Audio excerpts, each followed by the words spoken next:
मुसलमान। ये कहने पर मजबूर है क्या 1947 में जब मुल्क का बंटवारा हुआ था हम नहीं गए? क्या हमने गलती की? क्या ये मुल्क हमारा नहीं है? क्या इस मुल्क की आजादी में हमारा हिस्सा नहीं है? आज ये हर मुसलमान आज ये कहने पर मजबूर है क्या मुसलमान होना गुनाह है? आज मुसलमान होने की वजह से जगह जगह भीड़ इकट्ठा करके आरएसएस और बीजेपी के लोग जो है कत्लेआम मचा रहे हैं। ये तो गलत है, ये तो सरासर गलत है। 1857 का गदर याद किए, जब वहां पर 85 लोगों को पहली मर्तबा, जब मेरठ के अंदर 85 लोगों को फांसी दी गई थी, उसमें 49 मुसलमान थे। एक भी आरएसएस, बजरंग दल, विश्व हिंदू परिषद का आदमी नहीं था। 1925 में आरएसएस बन गई थी। 23 साल तक ये मूवमेंट चला आजादी का, उसमें एक भी आरएसएस का आदमी आजादी के मूवमेंट में हिस्सा नहीं लिया। 1942 में जो इनके एक बड़े लीडर है अटल बिहारी वाजपेयी जी, जब ये तहरीक चल रही थी कि अंग्रेजों भारत छोड़ो अभियान चल रहा था, उस वक्त में आगरा से कुछ लोगों को गिरफ्तार किया गया। उसमें अटल बिहारी वाजपेयी जी भी गिरफ्तार हो गए। तो अटल बिहारी वाजपेयी जी ने कहा कि मैं इस तहरीक का हिस्सा नहीं हूं, मैं तो अंग्रेजों के साथ हूं, मैं अंग्रेजों से लड़ाई लड़ना नहीं चाहता, मैं आजादी के लड़ने वालों के साथ नहीं हूं। उन्होंने एफिडेविट दिया, एफिडेविट देने के बाद उनकी जमानत हुई, जेल से छोड़ा गया। ऐसे ही एक मर्तबा आगरा के अंदर अंग्रेज हुकूमत का झंडा जलाया गया, जिसमें एक मुसलमान भाई था, एक हिंदू भाई था। उनके खिलाफ गवाही देने वाले अटल बिहारी वाजपेयी थे। ये सेशन कोर्ट का ये जजमेंट है। उसमें कहा गया जिस आदमी ने इन दोनों के खिलाफ गवाही दी, इस बुनियाद पर इनको गिरफ्तार किया गया, उस आदमी का नाम अटल बिहारी वाजपेयी है, जो आरएसएस से ताल्लुक रखता है। आज ये लोग हमको प्रमाण दे रहे हैं कि हम हिंदुस्तानी हैं, हम देशभक्त हैं।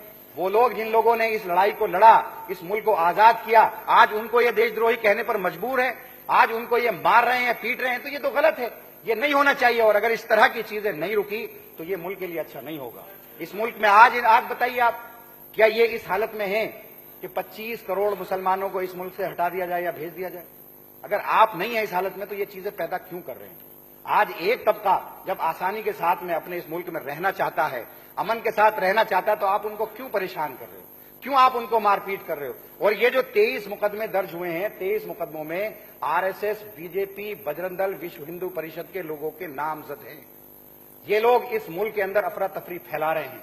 और इस तरह से हमारे इस मुल्क में रहने के लिए हम आईन है, हमारा कानून है, हमारे कानून ने हमको इजाजत दी है, आईन ने हमको इजाजत दी है कि इस मुल्क के अंदर हम अपने हिसाब से रहेंगे। क्या पहनेंगे ये हमको हक है, क्या खाएंगे ये हमको हक है, किस मजहब को ये हम अपनाएंगे ये हमको हक है।